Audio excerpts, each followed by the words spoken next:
I'm the world's leading real estate trainer today, and I teach people how to buy and sell houses without using their money or credit all over North America. And because I personally teach my events, I hear the same things over and over everywhere I go, no matter what city I'm in. People are hating more and more of what they do. I'm not in control of my life, and I have to work 70 hours a week, whether I like it or not. To take your life back and build your own business is really what we are here to do.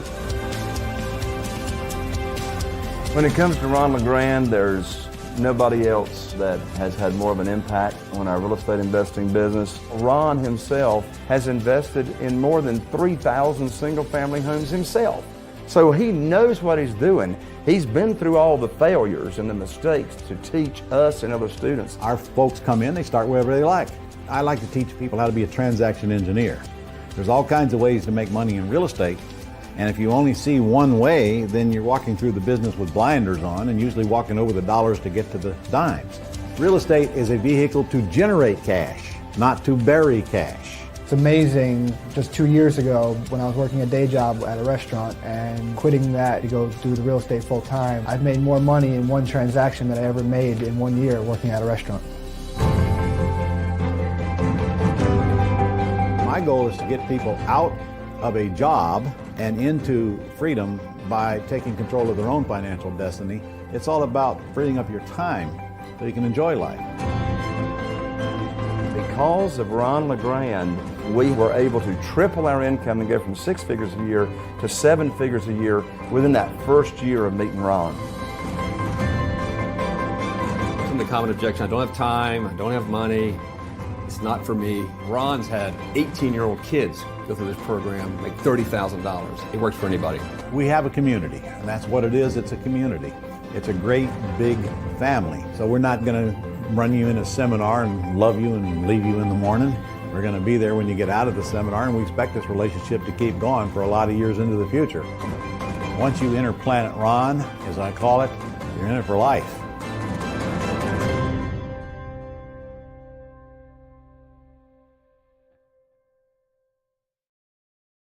Hey, good evening, everybody. Thank you to coming to our Dreams Train today. And we're going to cover everything to do with our dream system. And for those of you who don't know me, my name is Adel. I am Ron acquisitionist for the last 3 years. And on top of that, I've been mentoring students here for the last several years as well. And the two biggest things that I've noticed mentoring students over the years is the biggest problem they have, number one, is talking to sellers, right? Knowing what to say on the phone, what not to say. Can't help you with that tonight, but I do have something for you at the end where I can help you do that as well. And then number two is finding motivated sellers, right? That's the second hardest thing and I can help you do that tonight when we review our dream system. And not only where to find motivated leads, but also how to get in contact with them, how to keep up with them, how to market to them, how to find our ARV, our after repair value, and much more, which we'll get into tonight. I'm sure there's going to be some questions. And so if you have any questions, I think, John, we're going to handle it by putting them in the chat. And just make sure you put a Q up by the question so we know that it is obviously a question. And please make the question clear. If you don't understand what you're asking, we will not understand either, right? Yeah. All right. So let's just get into it, right? That's what we're here for, the Dreams Training. So I'm going to go ahead and get the Dreams screen up here. And we will get right into it here. Okay. I hope everybody can see my screen, which they should be able to now.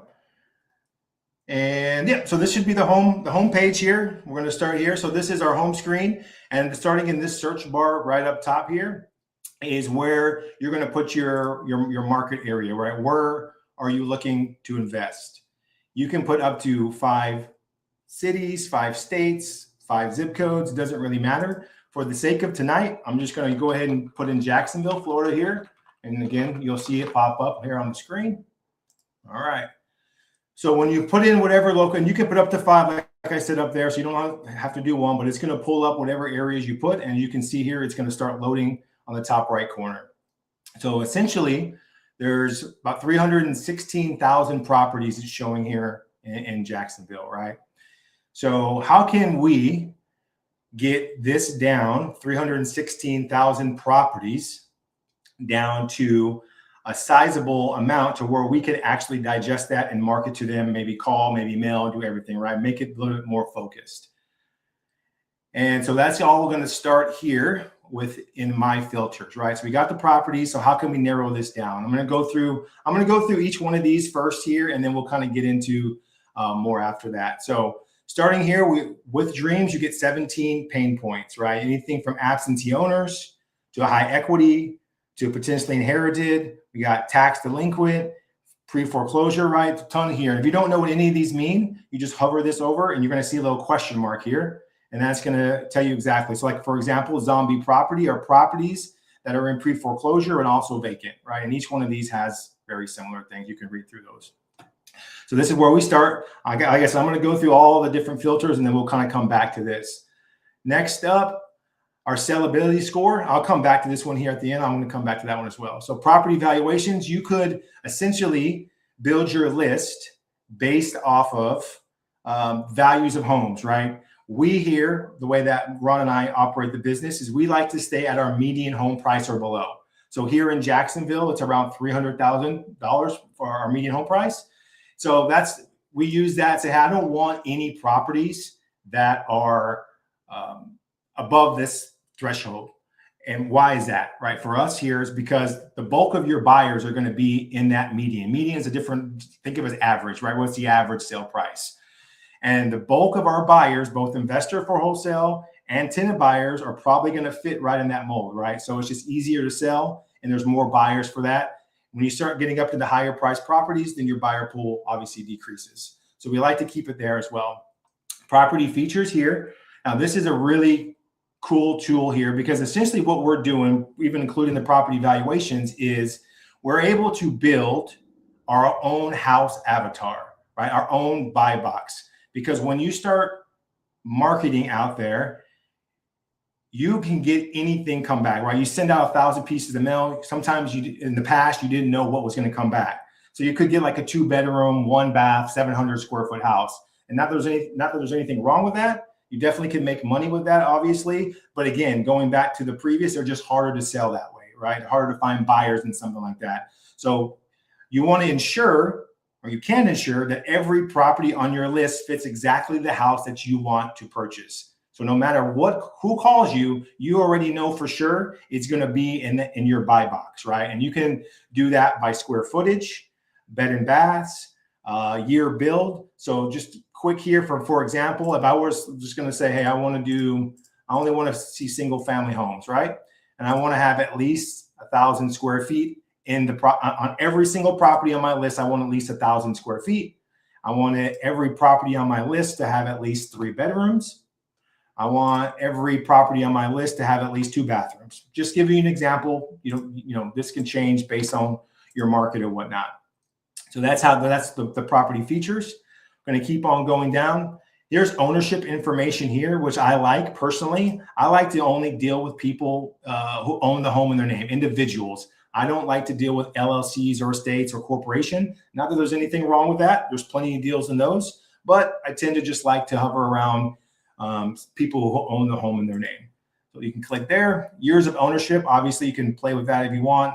This years of ownership, you can use it. Say if you were looking for a particular, maybe you're looking for a wholesale style deal, for example.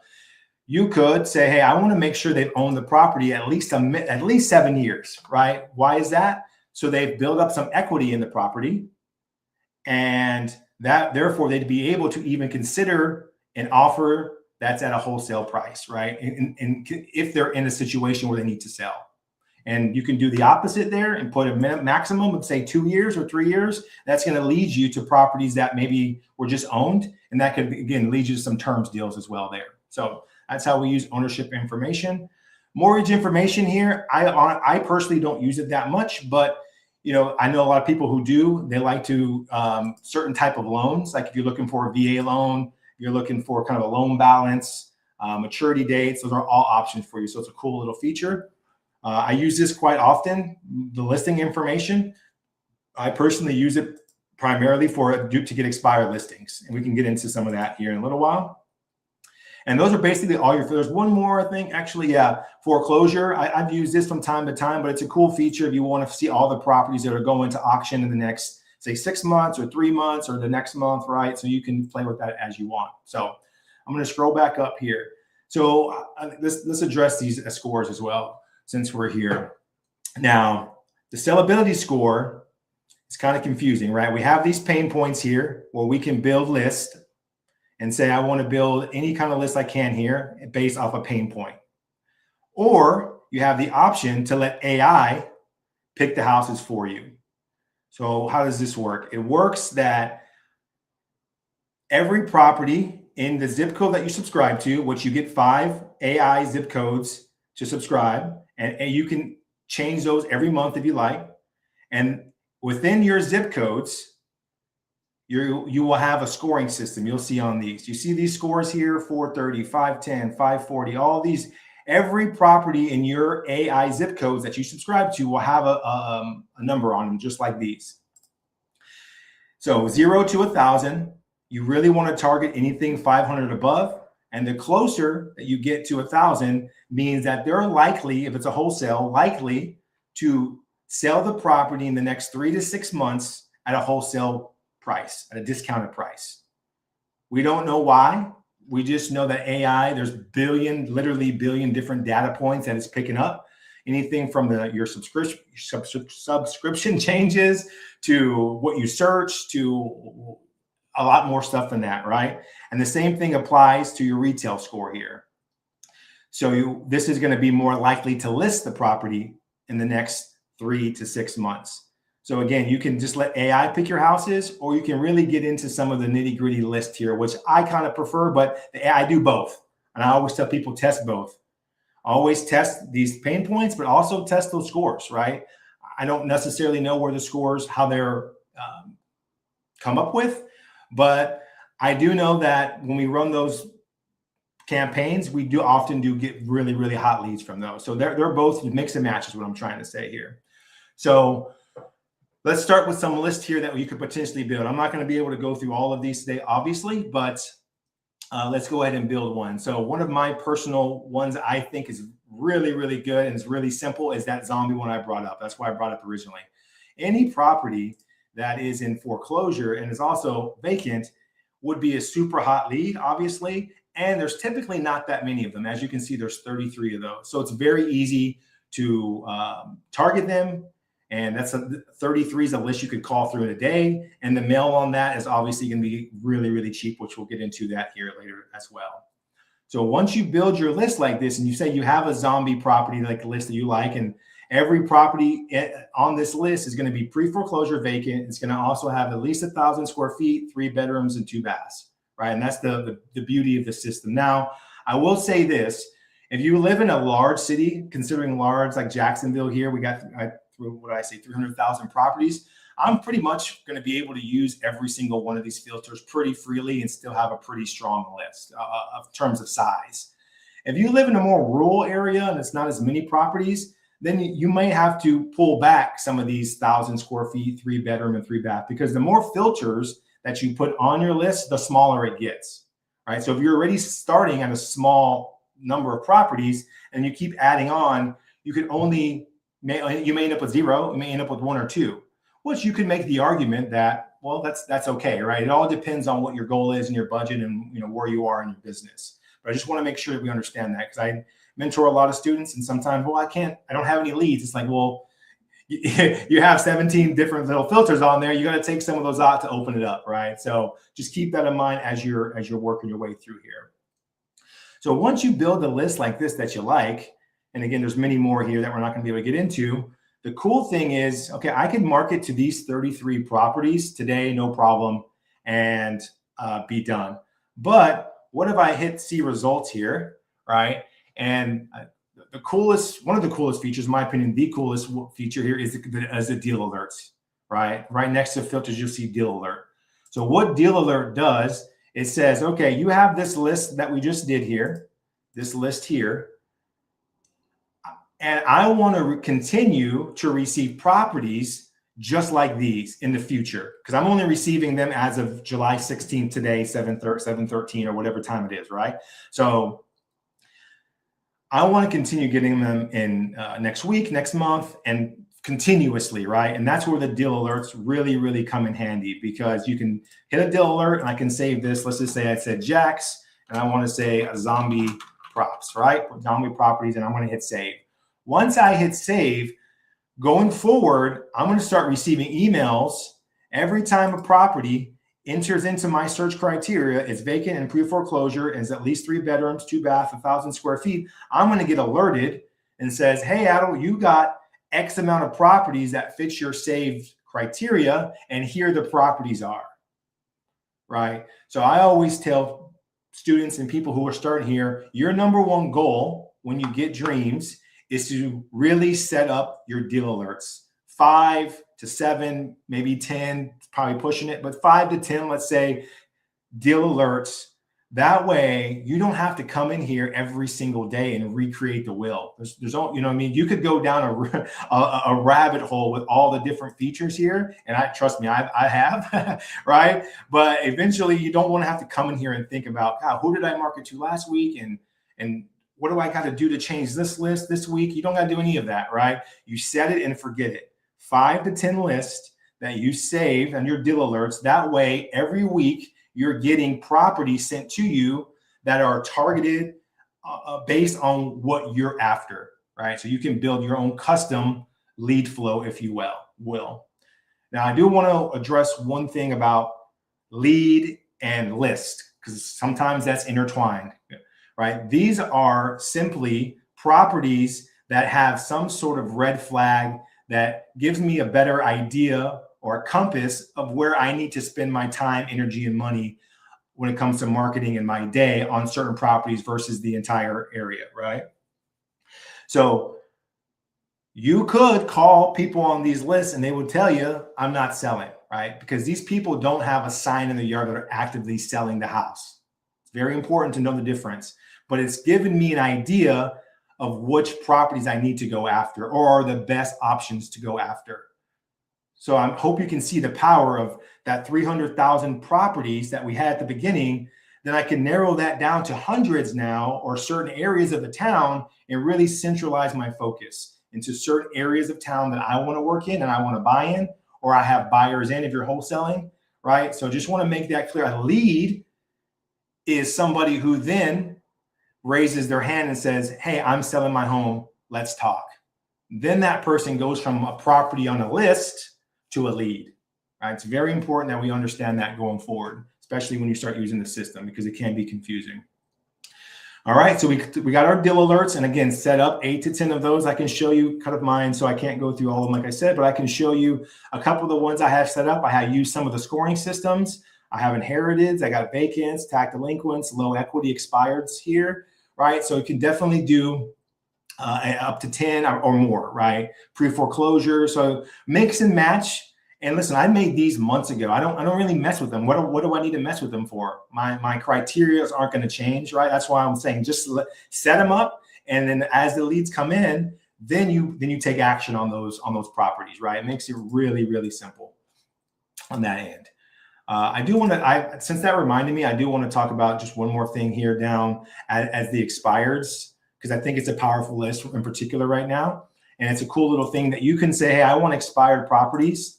This isn't going to be a zombie style here. Let me take that zombie off for now. But I just want all of the expired properties that fit my criteria that have sold, let's just say that have sold in the last month and a half or so, since June 1st. It's loading here. It's 150. And you might say, damn, that's still quite a bit of properties. Maybe I want to do, let me see, since July.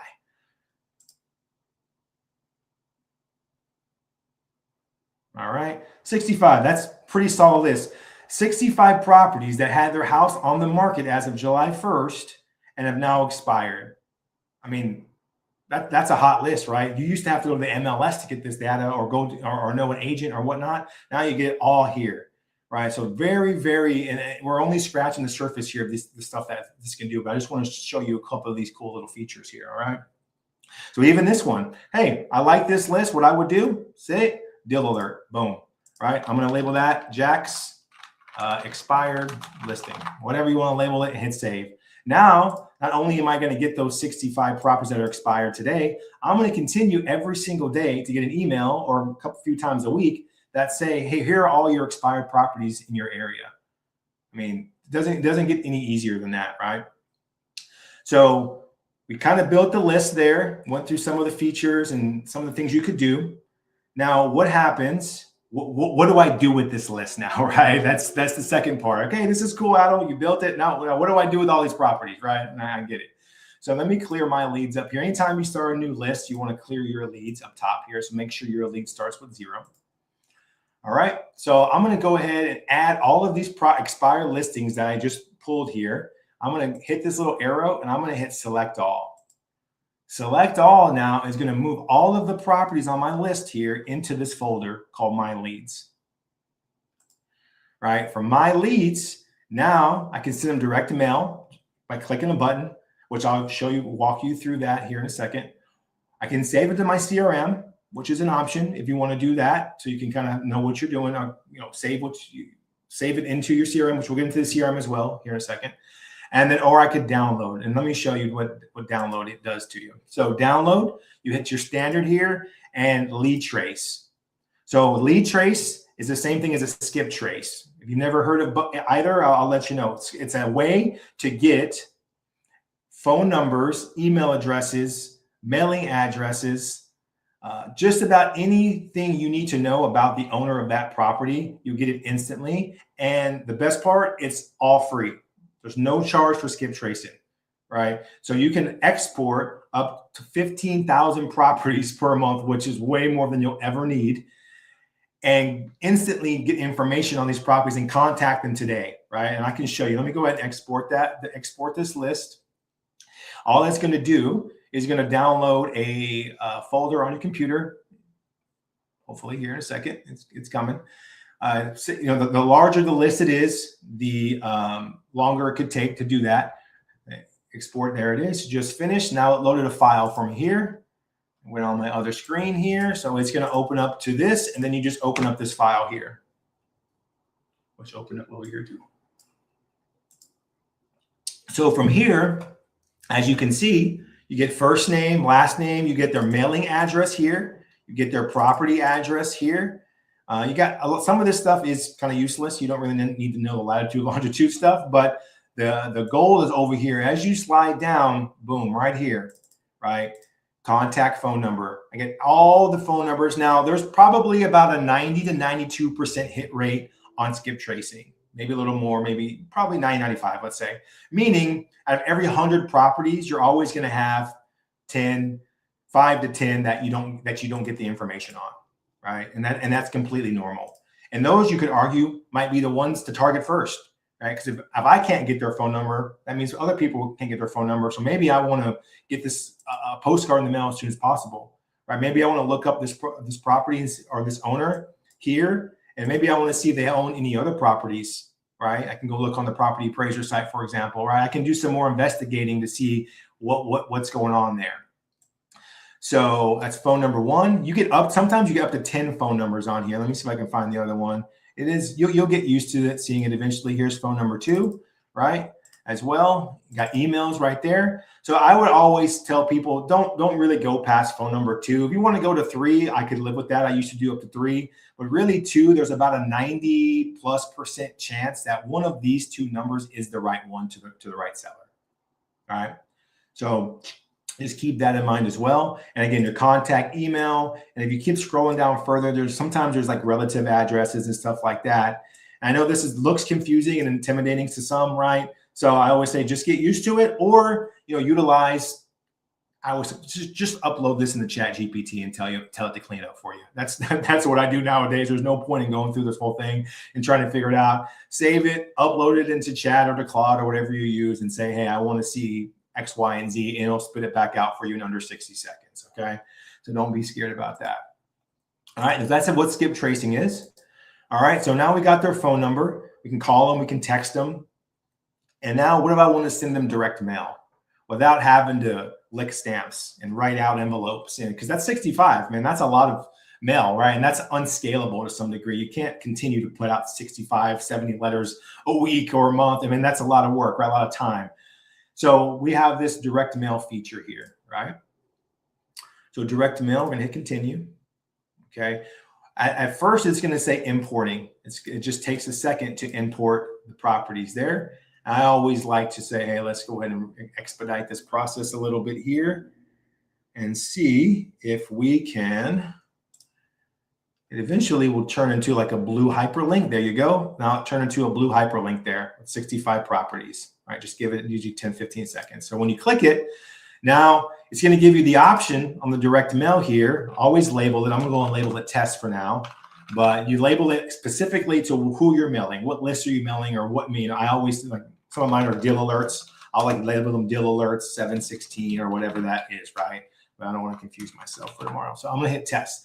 Now you can pick up to 5 different drops. It's called sequential mail. If you're unfamiliar with sequential mail, it's essentially meaning you're sending the same properties postcards every so often, right? So meaning, hey, I want to send this list of expired properties 3 postcards, 1 postcard per month for the next 3 months. That was monthly. So my 90 days essentially worth of mail is covered with 1 drop. Think of it that way. If that's the way, if you want to think of it that way, or weekly or biweekly. Monthly is probably going to be the majority of the time, but weekly could really come in handy, and depending on the list, right? If your list is a pre-foreclosure list, and let's just say you live in a state like Georgia or Texas, where pre-foreclosures are in the express lane, meaning as soon as they're filed on, it's under a month before they go to auction. As opposed to here in Florida, that could be minimum 6 months, probably closer to 8 in some instances, right? So it wouldn't make sense for me to send a pre-foreclosure list who was just filed on here in Florida a postcard every week, knowing that this process is probably going to take a few months. But it would make sense if I were in Texas, right? And I got that notification, my deal alert came in today, pre-foreclosure filed. Well, let me get a postcard in the mail and let me send them one every week. On top of, I got their phone numbers so I can call them, and I got their phone number so I can text them, right? So that's just how the sequential mailing works there. So generally it's going to be 3, but again, different situations call for different things. So again, up to 5 you get. And you're going to hit next now. This next screen is really important. You just want to make sure this is your return address here, and then any of your information, and then also what phone number do you want on your postcard, right? Ours go directly to Pat Live, which is the answering service that we have.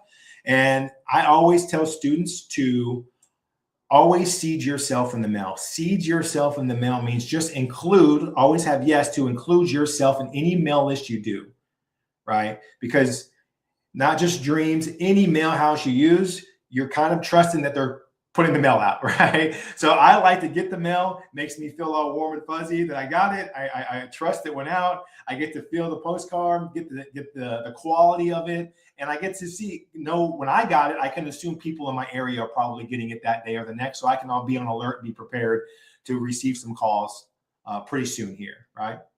So you hit next.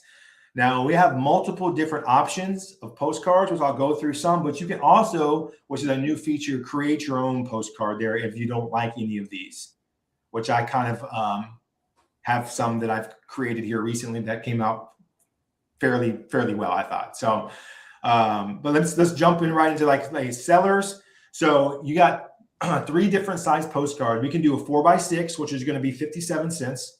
You got a 6x9, which is going to be 63 cents. You got a 6x11, which is 86 cents. And you have a letter that's going to be 89 cents per postcard or per letter, right? I think a stamp is 73 cents the last I heard. It might be more by now. So 6x9 is 63. It wouldn't make sense for you to do it any other way, right? It wouldn't make sense for you to do it from your house, right? That's why I was saying the 65 to write those is kind of irrelevant nowadays. You just pick a postcard, get in the mail. Even a letter 89, yeah, it's a little bit more than a stamp, but by the time you factor in paper and ink and your time, 89 cents is still a steal, regardless, okay? And so then you get all these different postcards, right? I tend to lean on the more I want to buy your house is here, but you got one. I've sent these before, like no equity, right? We send postcards to low equity properties that also are expired listings. right? We can have two different things in one list. So often use that one. You can, let's see here. You can do absentee owner, has some pretty good ones as well. If you're sending to a vacant property list, sell us your vacant home, or tired of being a landlord, right? Absentee owner is probably a tenant occupied property. So those are some good ones there. But if you're sending multiple lists in one batch, which most of the time, to be honest, that's what we do. We just take all of our deal alerts, put them in one batch and mail them out. Then that's when these kind of more broad ones make more sense to me, right? I want to buy your house for cash, fast and fair. I know some people say, God, that's just too simple, or the word cash sells this. Always remember this with any kind of mail in this business. The number one objective of mail is to get the phone to ring, period. That's it. So always think that. Make it quick. What do you want to do? Want to buy your house? And what do they need to do to get in contact with you? That's really, really key points with direct mail. What can you do for them, and what do they need to do to contact you, right? So that's kind of why I just kind of lean on those two there. And I also like to kind of touch base on some of these other general ones. There's like a more kind of copy one here that does okay as well. So, but again, if you didn't like any of these, not a problem. You can just create your own. And then some of the letters here, they got some in cursive, some in writing. So very similar to the postcards. You can pick whichever ones you want. Now we picked a sequential three-time drop. I don't know what I'm trying to say. So let's say the first drop, I wanted to send a postcard, right? So I want to send that postcard. But let's say the second drop, I have the option to send something different. I can send a letter the second drop, which is cool. And let's just say the third drop, I want to go back to a postcard and I want to try a different one. I want to try the white one, for example, whatever one you pick. So that's a really nice feature there where you don't have to send the same piece every single time. You can mix and match, which is nice. So when you hit next, it's going to ask you to preview the proof, which is also cool because you'll get to see what it looks like when your seller gets it. It's going to have their actual property address. It's going to have your phone number there. It's going to show that your return address is there and so forth, right? And it's going to ask you to do that on each one of these, which is nice again. So you can see what it's going to look like, how it's going to return, what the letter says, and everything there. I just want you to preview that. Let's just do the last one here. And again, very similar to the other one. It's just going to load and it's going to show you what it is, right? So in order you have to do that to proceed. So review and finish. So essentially what this is saying, you're going to send 65 postcards to the same 65 properties over the next 3 months, one time per month, for a total of 195 pieces, which is going to cost you roughly $140, right? And you can send that out and you don't have to worry about your mail for the next 90 days. And you can do it on multiple lists if you want, or again, or mix and match list all in one master list and send those all out at one time and just be done, which is kind of why I lean that way to some degree. I do a little bit of both, but the majority of it is just mass mailing to the same in one batch. And then you get to preview one more time and want to make sure that everything is as is, and then hit submit order. Now, whatever card you have on file here is the card that's going to be charged. So once you hit submit order, it pays, your job's done. It's going to handle everything. It's going to handle the print. It's going to handle the delivery. It's going to handle all you have to do is be prepared for the calls when they come in. Pretty cool, right? So that's our mailing system. And let's go back into our main part here. Let's see here, property leads. All right. So back on our property leads. So we talked about how we build a list to target distressed sellers or people who are more likely to sell. Then we said, okay, we can contact them by skip tracing or sending them mail. We showed you how to do that. Now, what happens when you start getting calls in and you're like, oh gosh, people are actually calling these postcards and they want to sell, like, right? So you have those conversations, but how are you going to keep up with all of these leads coming in? Because right now, if you're just starting, you might say, man, I only have 5 leads total, right?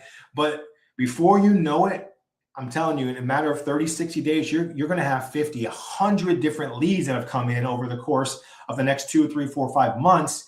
So eventually it becomes unmanageable for you to do it without a system, right? If you're still, I'll be cautious with saying this, but it's just my opinion. If you're still doing Post-it notes or folders to track the old school way, I mean, I'm telling you, you're missing out on deals. Deals are slipping between the cracks. You're not keeping up. It is just not possible when you get to a certain level of lead flow to keep up with all of them that way. And that's where our CRM, or customer relationship manager, I think that's what it calls. I always know it's CRM, or in dreams, we call it contacts is the big word there. So contacts is the same thing as kind of a CRM.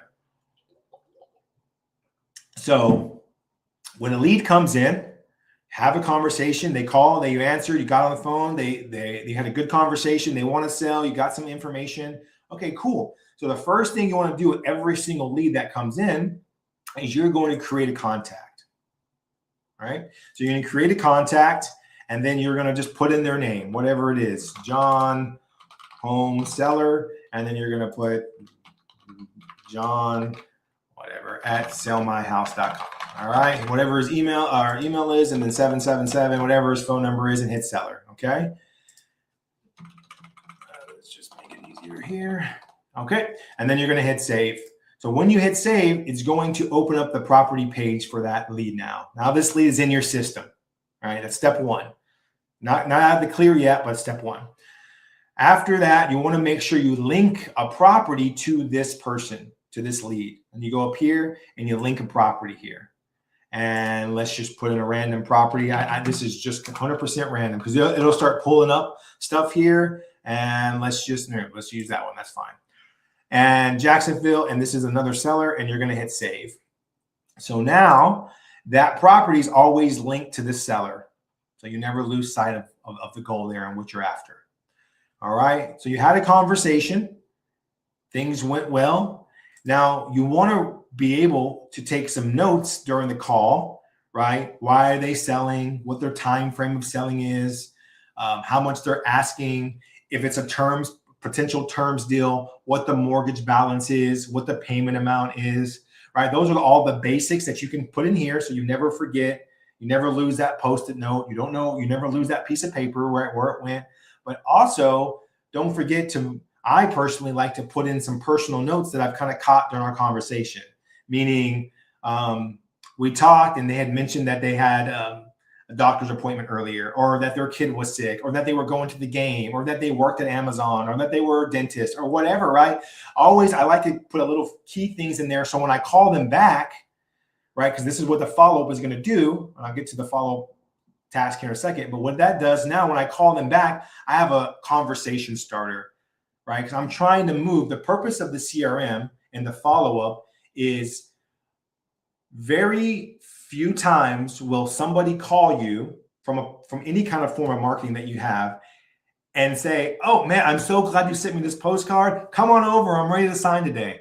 I wish it were that easy. And let me tell you, it does happen from time to time. I promise you that does happen, right? People just hit its breaking point and they got your postcard or your call at the right time.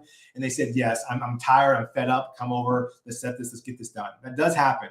But more than times than not, it's going to take a few touches. Touches meaning voicemail, text, phone call, an email, right?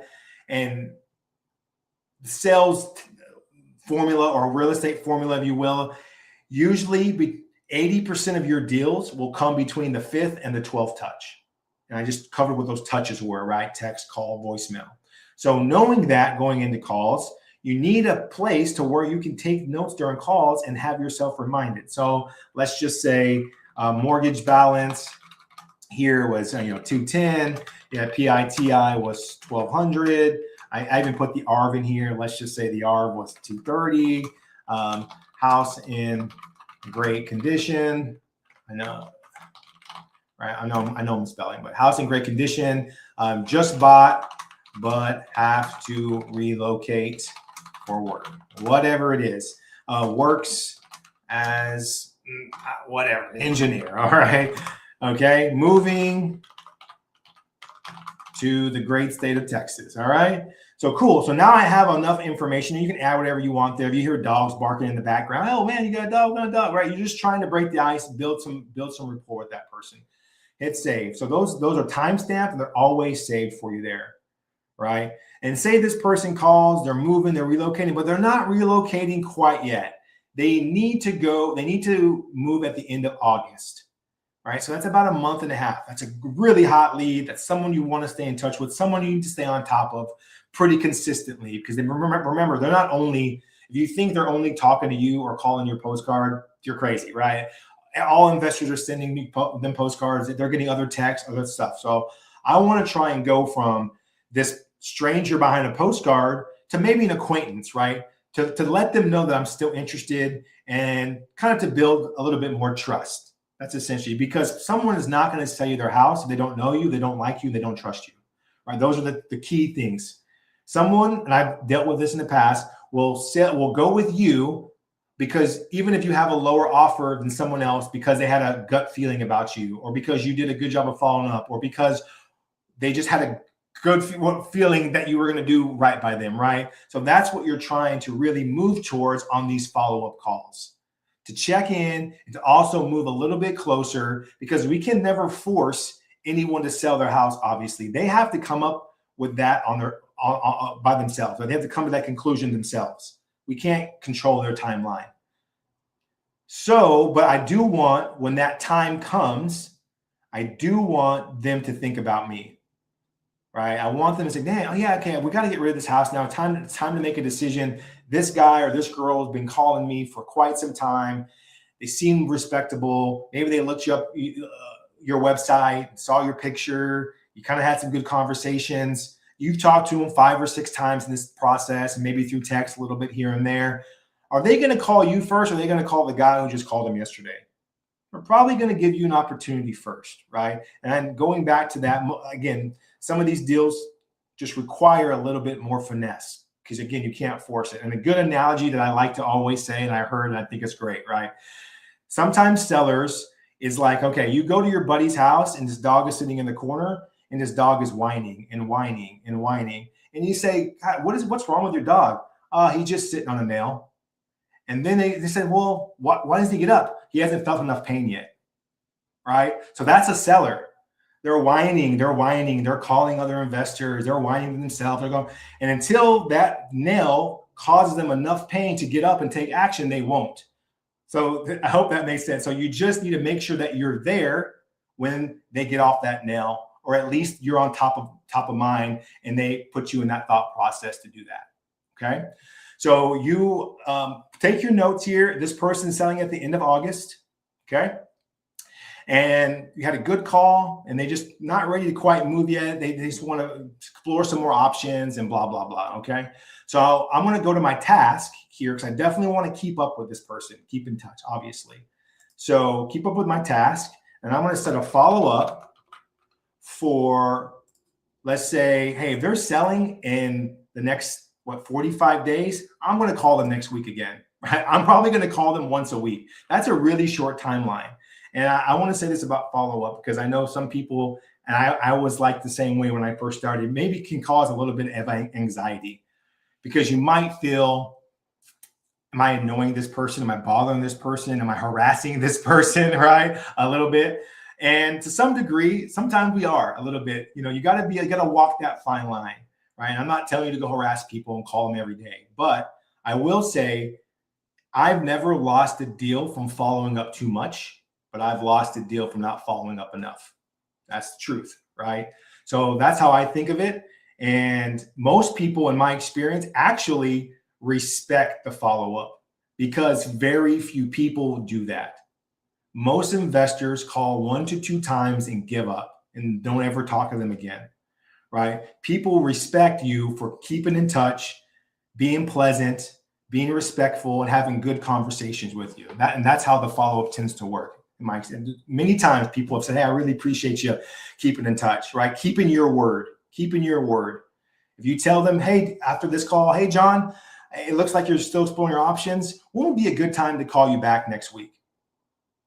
Oh, Tuesday, you're off? Great. What time Tuesday? 2 o'clock? Wow. I'm going to set that 2 o'clock Tuesday, and I'm going to call them at 2 o'clock Tuesday when that pops up in my alert here, and I'll get to that in a second. I mean, right? That's going to put an impression on them, and you do that repetitively over and over. There kind of is no choice with them to kind of at least think about your option and talk to you, right? So you do that with every single lead you talk to. And when you're ready, when your time block of real estate for today is gone, because this isn't a 10-hour work week type of job being an investor, I promise you. It's a couple hours a day, right? So when you block that out and you say, hey, my call time or my follow-up time is between 11 and 1 today, I'm going to log into my dream system and I'm going to go to this bell up top here, right? And I'm going to go to my view task. I'm going to view them all here. All right. So view all. Right now, the due date for all of these tasks says all. But I'm going to say, hey, what is due today? Okay. Or what is due or what's past due, for example, right? And it's going to give me a list of people who I need to get in touch with. These are all leads that are on all different cycles of their journey, if you will, right? Some are still months away, some are weeks away, some are ready now. Who knows until we call. So the rhythm of the business is I'm going to obviously call the new leads first. Get your fresh leads, get them on the phone because time kills all deals and you want to hit those as soon as possible, obviously. But the other half of that is this follow-up process where I'm going to open up each contact every day. I'm going to go through my list. I have my notes from the previous call, left voicemail, left text. I'll touch base on that. Just because somebody hasn't answered your voicemail or text in months doesn't mean we stop. That's why I'm saying people give up too easily. You need to continue to follow up consistently every month, every 14 to 30 days, touching base with your leads, no matter if they're responding or not. I promise you do this enough, you will start getting random calls out of the blue during the day saying, hey, yeah, I got your text message. Hey, I got your voicemail last week. Sorry. They start apologizing to you, actually. Hey, I'm really sorry. I've been busy. I know you left me a couple voicemails. Right? Oh, not a problem. I appreciate you calling me back. Right? All those things will start to happen. So very important. You've got to be relentless in follow-up. Relentless. Okay. And this is the only way to do it. So you look at your notes here, see what happened in previous calls, blah, blah, blah, blah, blah. Okay. You make your call. Whatever happens on that call, so you're calling them back and saying, hey, Eric, looks like we talked a couple months back. You were looking to sell your house because it was going, it was a probate situation and you wanted to wait till it was finalized to sell. How is that process going? Oh yeah. Actually, the attorney said it's closing here in a couple of days. A couple of days? Well, okay. Well, let's talk, right? Or I have no idea. It's dragging. All right, Eric, not a problem. Hey, I'm going to keep in touch with you. If you don't mind, I'll give you a call back next week and just check on it. Oh, not a problem. Appreciate it. Okay. So Eric is still waiting for probate to finish, right? All right, I'm going to hit that save and I'm going to say, okay, I'm going to set my task now for Eric to follow up again next week. I'm going to hit save. I'm done with that contact and I'm going to move on to the next one and the next one and the next one and the next one. And I do that every day. You're going to do that, right? And the more follow-up calls you have, the better. I hope one day you have 30, 40 follow-ups a day because that means you have a lot of leads that you generated and they're all in some sort of process of selling. And if you continue to do this and you continue to generate leads the way that we've talked about by building your list and your deal alerts and your mail and your calls, like you have no option but to do deals, right? As I mentioned at the beginning, there's only two important pieces to this business at the beginning, especially and just in general, generating the lead and mastering the closing call. That is all you need to be focused on at the beginning. From there, you can grow into other things, right? Okay. So that's our CRM component. So let's just say we did talk to Eric here and Eric he's ready to sell. And you start having conversations about numbers and, price, but you're like, oh crap. How do I find the value, the ARV, the after repair value of any of this property, right? Because all of our offers are always based on that. Start with the ARV on any deal, whether it's terms or wholesale rehab, doesn't matter. You're starting with the after repair value all the time. All right. So saying that, then we can go into, I'll go back to our little property leads here. And let's just say, I'm going to put that same address in here that we just used. I'm going to put the address in the search bar here. It doesn't really matter which one we use, but I do want to. There we go. All right. So when you click, and you can put any property in the United States up there. Okay.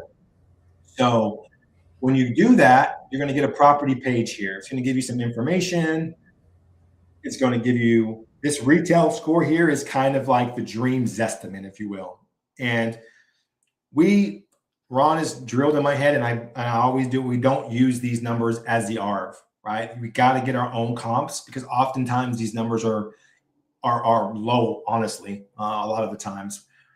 It gives you some rental area scores here, or rents in the area, I should say, and like a wholesale kind of number. But all of this wholesale is contingent on that. And I can already tell you, if the retail is 173, this number's wrong. Right? You're not going to pay 112 on a wholesale deal for a house that's retailed at 173. So that's why I said get your own comps, get your own numbers. These are just kind of compasses, algorithms that they kind of come up with there. All right, it's going to put some points here, some pain points. This was a cash buyer. It was a flip property, and the house is free and clear. All right, you're going to have some scores here. If this is in your zip code, you'll have the scores here. If it's not, you won't have these. And you can bet it'll better let you know kind of where it's at. This is almost 1,000 wholesale score.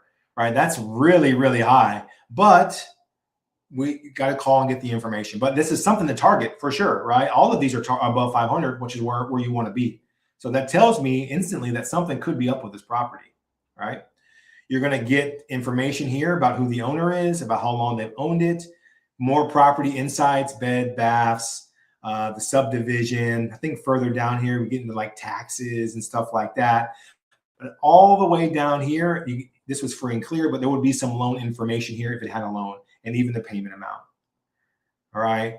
Now, I will say, I love all of this data. It's really cool, but don't be overwhelmed by it, and don't build a story based off what you read here. And when I say that, sometimes, especially at the beginning, and we're already a little bit fearful of the phone or hesitant or don't know what to say and just kind of in that real awkward at the beginning phase, which is fine, we can easily convince ourselves that this house, that we shouldn't call this house because, oh God, the property taxes are $2,283. Oh my God, no way, right?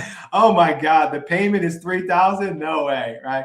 Remember that these are just really guesstimates. You know, they're pretty close. It's not going to say like the loan balance is 100K and it's actually 300,000, right? It's going to be in the ballpark, but you want to get the facts from the seller. You won't ever close deals if you don't get on the phone. You won't close them through text. You're not going to close them through DMs. You got to get on the phone. Again, generate lead, master the phone. All right. But how do we get to the comps now? So we're up top. We got some pictures. We got this. I want to find the value of this property. I want to go under comparables right here. Comparables now is going to bring up all of the properties here that are either on the market, pending, or sold. Greens are active, yellows are pending, and reds are sold. And I'm sure somebody's asking already, well, I live in a non-disclosure state. Will this show it? Yes. This pulls directly from the MLS. So if you're in Texas, yes, you get your comps here as well. And there's many other non-disclosures. I just know for sure Texas is.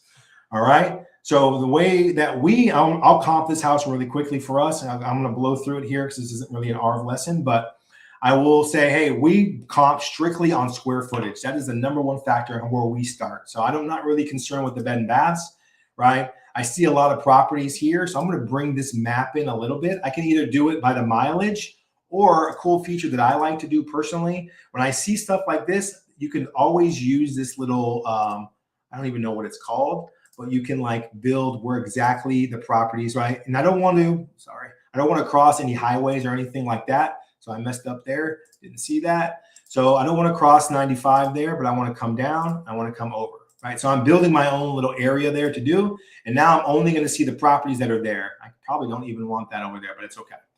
So that's good. I'm only going to look at my neighborhood. Then I'm going to say, hey, I only care about what's sold. Like comps are based on sold properties, not active and not pending, right? Now, if you live in a rural area, or maybe your house is in an area where there's not many comps, you know, I always tell people go back in time, right? We usually only do by 6 months. Either go back in time to a year and see what's there, or sometimes you can. It's not my favorite thing, but look at what's active or pending on the market right now. It can kind of give you a direction on what things are selling for, right? It's not, again, I wouldn't necessarily use that foolproof 100%, but at least I could say, hey, an agent who I am assuming is competent, did a CMA, knows the area, priced it here, I can assume the ARV is somewhere around there, right? So there's two different ways to think about that. So solds, you got your square footage range, you got your months, you got your property type, right? If you're only going to be, if your home is single family, then you want to comp versus single family. If it's a condo, do condo, right? You don't want to comp a single family home versus a townhome, right? It's got to be matching, and then the year builds there. Then you, from here, you just pick the ones that make the most sense. You can put this in order, price per square foot here. You can put it in order from most to least or least to most, and then you just pick the ones that make the most sense, right? So this one obviously doesn't make sense. I can give that a thumbs down. I can say, okay, this one's half a mile away. It's also a 3-1 or one bath. It's really close in square footage. It just sold here in April. You can scroll over to get some more information here. Okay, it's the same year build as well. Man, that's a really good comp. I'm going to click that one. This one below it, it's built in 53, which is good. It's also a 3-1.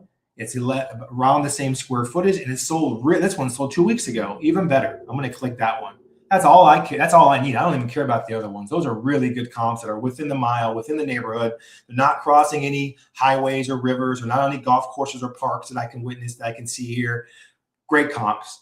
So it's giving me the average here. The price per square foot here is everything we base off of. Don't worry about the square footage in terms of finding the ARV, calculating the ARV, I should say. You want to make sure that the subject property is close enough to the ARV, or close enough to the square footage here in size, right? You don't want to comp 1181 to a 1600 square foot home. That's too much space in between that, too much distance between yours and theirs. You want to typically stay 250 is the range. I tend to go up to 300 at times, right? Plus or minus, and use it that way. So we got these two here, 199 and 193. Up top here is going to give me the average of those at 196. Okay, so that's telling me if a house is rehabbed in this neighborhood, it's probably going to sell for about $196 a foot. And remember, our ARV is the best house in the neighborhood. That's what our ARV has to be. Not a house that's okay, it's fine. No, it's the best one. The granite countertops, the good cabinets, right? The flooring is nice. The paint is great. And those are typically why we use the top two, is for that reason. These are the highest sold, and they're probably, I don't have to look at them. They're probably the best in the neighborhood, okay?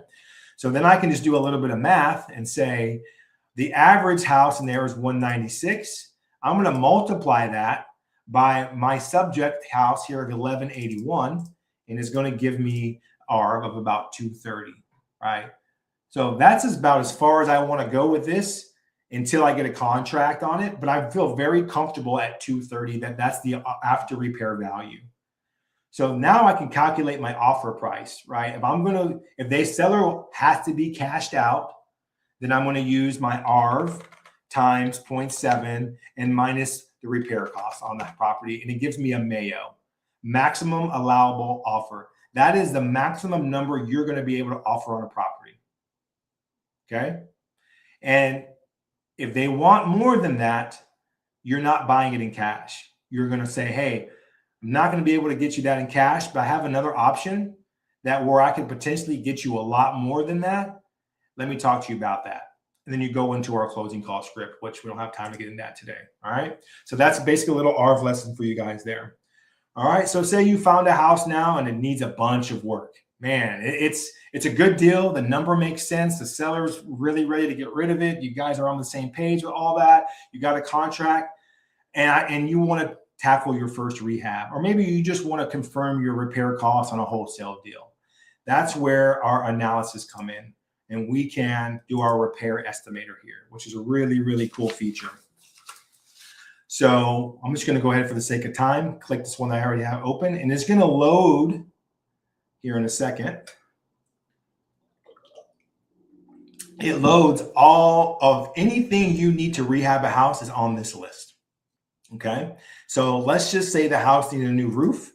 You could say, hey, it needs a rip and replace. Now I will be transparent and say that these unit costs are not always right? It's going to cost more than $5,000 to do a 1,200 square foot house roof, right? So you got to adjust those numbers somewhat. We usually use about $9 a square foot for a roof, which will come out to about 10, 11. It's probably a little high still, but right around there. It's good enough, right? And you can continue going through this process here. Okay, it needs exterior painting. Perfect. Well, painting, it needs both, painting exterior and interior, right? We use $250 a foot for interior and $250 a foot for exterior paint to calculate that, how much that would cost. So if it needs both, I can just slide 5 in here. And if you're wondering where I'm getting all of these numbers from, it is from our Quick Start pamphlet, right? Those of you who have been to Quick Start, we show you exactly how to calculate repairs, and Ron even has a pamphlet that has what to use per repair, right? So like I said, paint's $250, floors $550. He has HVAC costs, right? He has a model house that he has repair numbers on, and you can use that as your guide. And I can also show you where to get that here in a second at the end here. So this is just another cool feature of it.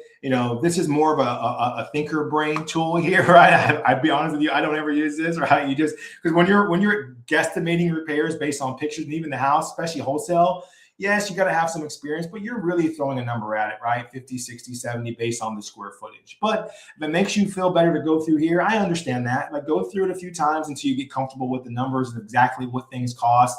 And and at the end, it'll give you kind of a total repair cost there, right? Okay.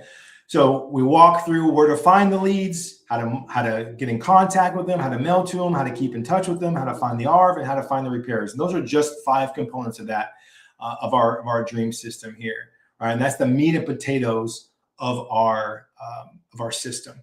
Now, I do always like to touch base, because another question we always get, well, man, Adel, you talk fast, and I'm sorry if I am, right? You move fast, and sorry if I am. But where can I see the value here, and I have dreams, and I don't know where to get some answers or some training, right? The knowledge base is where to go. This is where everybody should be. If you're new and you're having questions, of course, you can always ask, email us here, and I'll show you some options how to get in touch with us here afterwards. But right here, okay, man, you went really far, really fast on that lead trace thing. How did I lost track of what you said? I type in lead trace your list. It's going to literally give you step-by-step directions on where to go and how to do that, right? Hey, I didn't know, I wasn't sure what you said about mail. Just type in mail campaign, set up my direct mail, right? Some of them have videos for you to watch and follow along, and some of them are like the screenshots, like I said. So that's a really another ongoing support for Dreams is there as well. And I'm a religious emailer of our support team, telling them different glitches that I see, or different improvements, if you will, that should be made, right? Because I use it so often, and I know if I'm having trouble with it, and I know it pretty well, that probably means everybody else is. So I try and really stay top of mind here to keep them flowing with emails of things I'm saying. And you can do the same thing, right? They're very, very responsive. Our support team is very within the day. Usually you have a response depending on what time of the day you did that. Okay. So all of this Dreams system leads right into what we call our Closers Club, right? And our Closers Club is a community where if you've ever bought anything from us or been to one of our events, you're probably going to have some courses here that you have, right? You can see rehabbing runway, fast track, land trust, right? Many different courses here that are yours forever. And you just come in here, you log in, you'll be able to view the product and go through the modules or whatnot, or the recordings, right? But then the cool thing is we also have this community tab, right? And we have 3 different levels of the Closers Club. The first one, and so for some of you old school people who've been around a long time, it was formerly the Gold Club, which has now been rebranded to the Closers Club, right? We moved everything onto a new platform, updated all of our videos, and just kind of got with the times here, if you will. And it's been amazing. It's been so cool to have this community tab here and all of this. So the first level, our Closers Club level, is $59 a month. And with that comes a plethora of different things, right? We're going to start. Ron just ran a challenge here. I think it ended, or it's going to be ending here in the next couple of days, that he announced on a call a few days, I think it was last week, right? And we're going to continue coming up with more challenges. I think his challenge was, hey, who can submit the most PI sheets? And the week that actually PI sheets you talk to gets a certain prize, right? Something along those lines. We're going to have calls, right? Every month we have a monthly call that Ron hops on a lot, and I hold as well, that you can come on and ask questions, get your deal reviews, just talk strategy, right? And you're around a group of like-minded people who are all trying to grow in real estate. So those are really, really good calls. Honestly, I enjoy doing them. We have a leaderboard, right? I think we have already come up with some different badges that we're going to start passing out, and you can get points by the more interactive you are on the platform here, the more points you get, and then we'll start assigning some badges there, which is a cool little game there, right? Because we want you guys to be on the platform. We want to serve you and answer your questions, and we don't want you to have questions and be stuck and not get them answered, which can lead to frustration and maybe eventually just off the beaten path, right? So always want you guys engaged. We talked about my courses already. We have this section called Ask Ron, which I actually recorded with him like 3 hours ago. So based on our community tab here, and I'll shout out Phil and Tony and Angie, right? They definitely post pretty consistently, and they ask questions all the time. They come in here, ask really good questions. Where's Tony and Angie? I know they're on here somewhere, right? Anyways, they're usually on here. So we'll extract questions that you guys post on here. And then every Friday we release our newsletter. And if you're not a part of our newsletter, you should be, because there's a lot of good information on that. At the Ask Ron Q&As, right? So we record them every Friday. You come in here and you can watch them and they're all here for months and months and months and years or whatever. I don't know how many are on there, a lot of them, right? And you can come in, watch them at your own leisure there. With the 59, this is all for $59 still, guys. I know. Forms and agreements is another key one. This is where you're going to find contracts, land trust stuff, IRA, what else? Private lending, entity structuring, your one-stop shop for any form or agreement that you need, right? Obviously, probably the purchase and sale agreement is the one most coveted, I would say, or the land trust. Actually, 1A and 1B there are probably the two most coveted there. And we have all those agreements for you. So, for example, land trust, you click course documents, and you can just download our warranty deed, our declaration, and everything you need here really quick and easy, print it off, and it's yours forever, really. All right, I'm going to touch base on our scripts here real quick while we're talking about forms, agreements, and scripts, which is probably 1C, right? 1A, 1B, 1C is our scripts. I kind of gave you a preview of our scripts earlier, right? Our closing call script and our $1 million script is all here, and what to say on the phone, how to say it. We have actually on our group session today, we had a role playing, and I went through the script and some objections and how to overcome objections and just the flow of conversation. So you have all of that here for you as well. And then this is really something cool we've started here the last probably 3 or 4 months, that we've been running trainings every Thursday. Typically, we run a training about different topics, terms, wholesaling. Obviously, today is dreams, right? And you get those recordings. If you can't make them, sometimes we do them during the day. And if you're at work or whatever, you can't catch them, not a problem. We record them and post them here as we do them, and you'll have access to those as well, obviously. What else? The Mentor podcast here, just a little plug there for us. If you're not listening, I would subscribe today. There's really, really good content on here. Ron interviews some of the top guys, not just in real estate and stock market. And I listened to one the other day. It was a tax deed guy, right? There's a lot of cool stuff. And there's so much in real estate. There's so many avenues you can go down and so many ways you can make money in real estate. So he brings all of that, not just real estate again, but creating multiple income streams, right? And we try to always stay the cutting edge AI stuff and things of that. So definitely plug into that. And the coolest thing about the $59 level here is our CMA tool. So just what I just showed you, which is our ARV tool, right? The map thing. I'll pull it up one more time here just for so if you have the $59 level, you will have access to this part here of dreams, the CMA part here, right? The comparable. So just for that $59, you'll be able to come on here and pull comps and whatnot and do all that, right? And that's the $59 level as well there. So that's our $59 level, okay? Oh, deal talk here. If you have a deal, definitely post in here. I check our team here, me and the team, typically check the questions. I'm on here 1 to 2 times every single day on this community tab. I know John's always on there. Jen, our team does a really good job of getting to these pretty quickly. And so you can post your questions on here and get these answered here pretty quickly. They don't have to wait on that stuff there. Let's see. Oh, yeah. So that's what I was saying. Deal talk. So post it in your deal talk. If you have a deal, post it and get assistance instantly, right? Either from me or typically Ron we'll forward those on to Ron and get the expert's opinion on that one. Let's see here. All right. So that's all our Closers Club. Everything I've covered so far is still in the $59 level. I mean, best bargain in real estate right now. I'm telling you, like, this is unbelievable. The next level up is Closers Club Pro. So Closers Club Pro includes everything we talked and the full Dreams AI system. Everything I've covered here and more is all covered in that $59, or sorry, this $297 level here. Closers Club Pro is $297 to include Dreams and to include everything I've covered so far.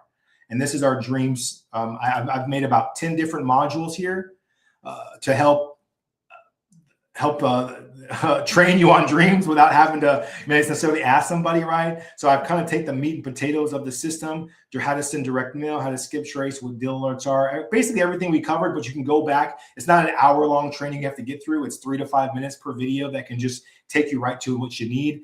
And if you're on Dreams and you have the Closers Club Pro and you see videos on here that, or I should say that see video, if you don't see videos you want to see, ask me, I'll make them. All right. If I miss something here, or if you want to know more about a certain topic and you don't see it here, just go to our tab here, our community tab, and post it in there, and I'll get it made for you. It doesn't take me long to do that stuff. So that's a 297 level. Again, it covers everything in Dreams that we did and all of the forms, agreements, the scripts, the Q&A, everything, right? For 297, that's that level.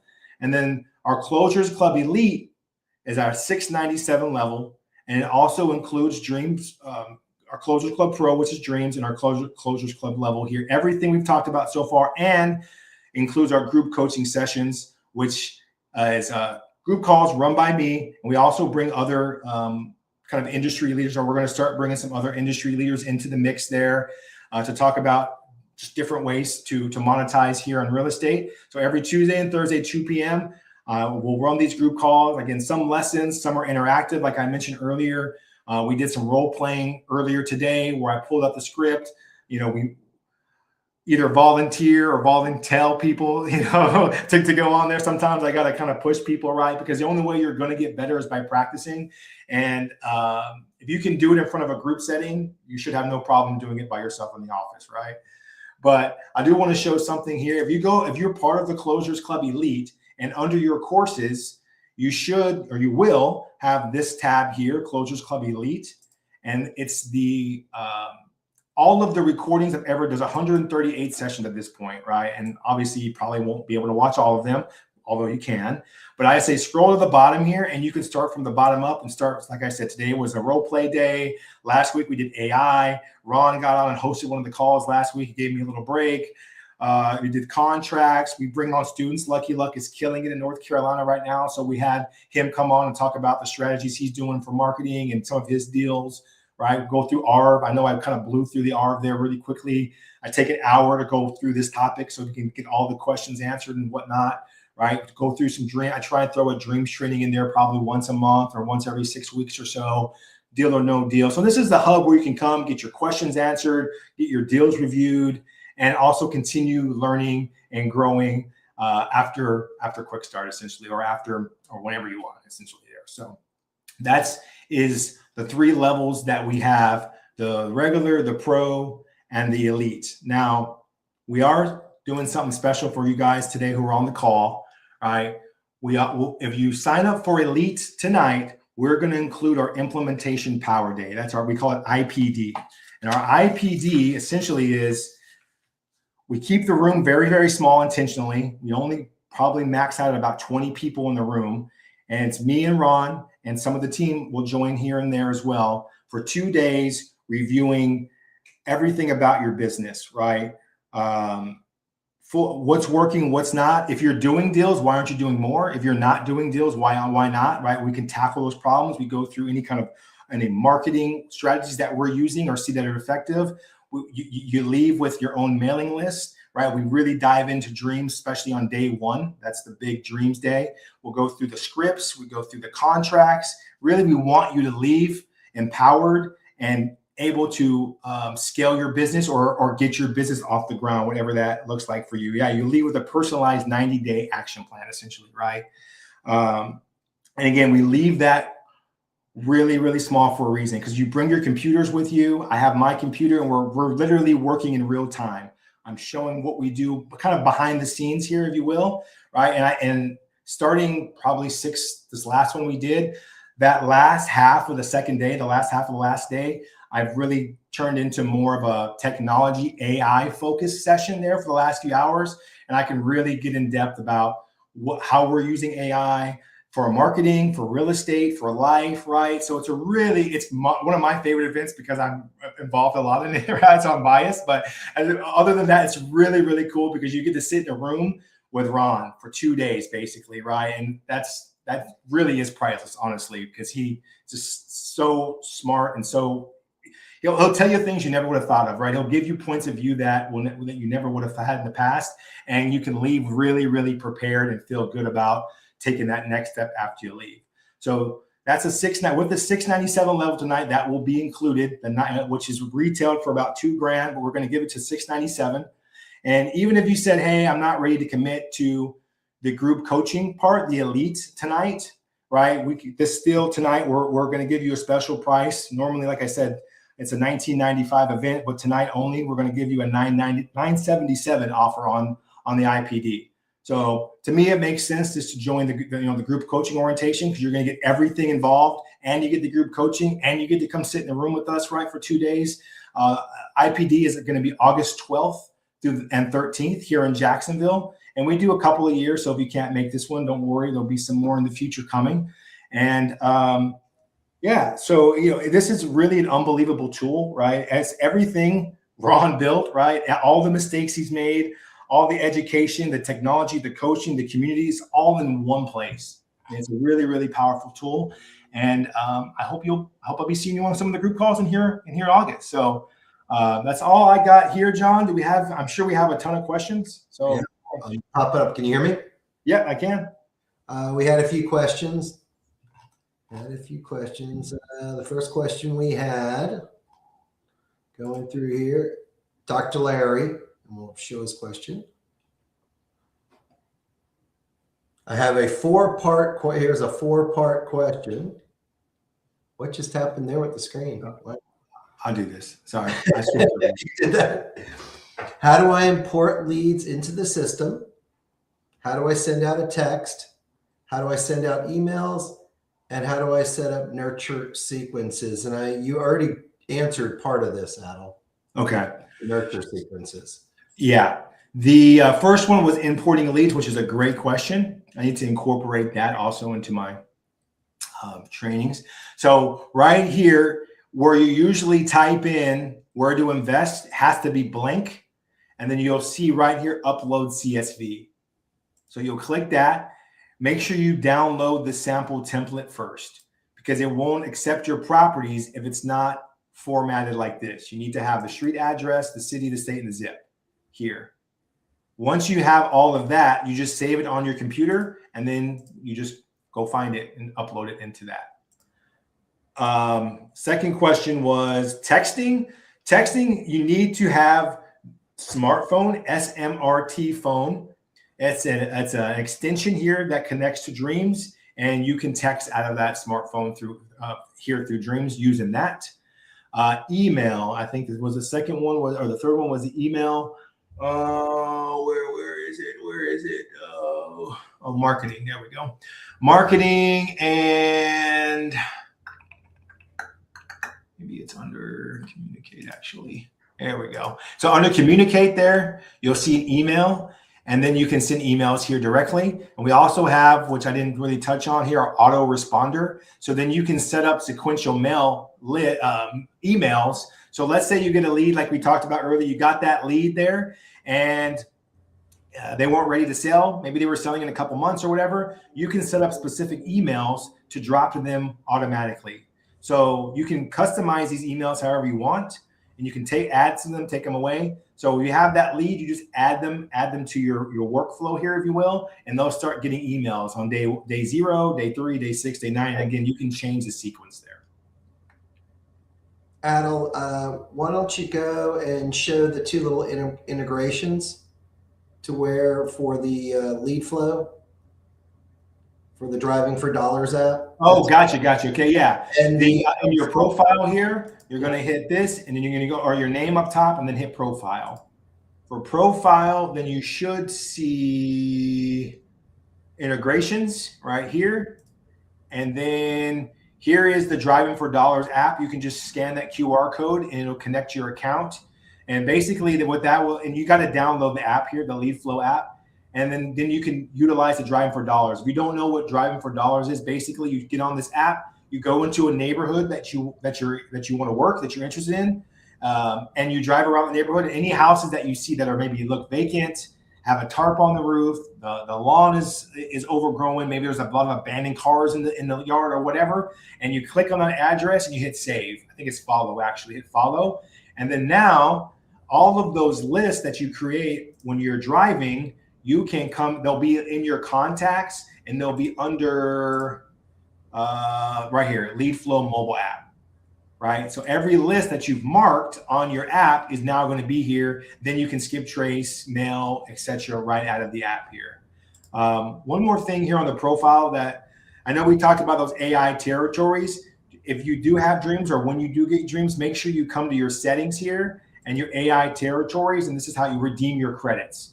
So you hit redeem credit, and then you'll be able to put in your zip codes that you want to subscribe to, for example. Hit that, and that's how you get your 5 zip codes in that section there. So just want to touch base there. So, yeah. All right, we have a question here from Juan. If I'm in the Closer Club Basic and enrolled in Quick Start, I won't have access to search capabilities, but just the comp tool, correct? That is correct. Yeah. All right, let's see what else we have. Justin want to know, to have this, do you need to be in the program? What program? Our program. I mean, we obviously would want you to, but yes, in order to have dreams, you got to be part of that club, the Closures Club Pro, which includes all the features of dreams and then all the other forms, agreements, and all the stuff we went over earlier today. Yeah. Here we go. Dr. Larry again. How do we remove the text response in the direct mailers?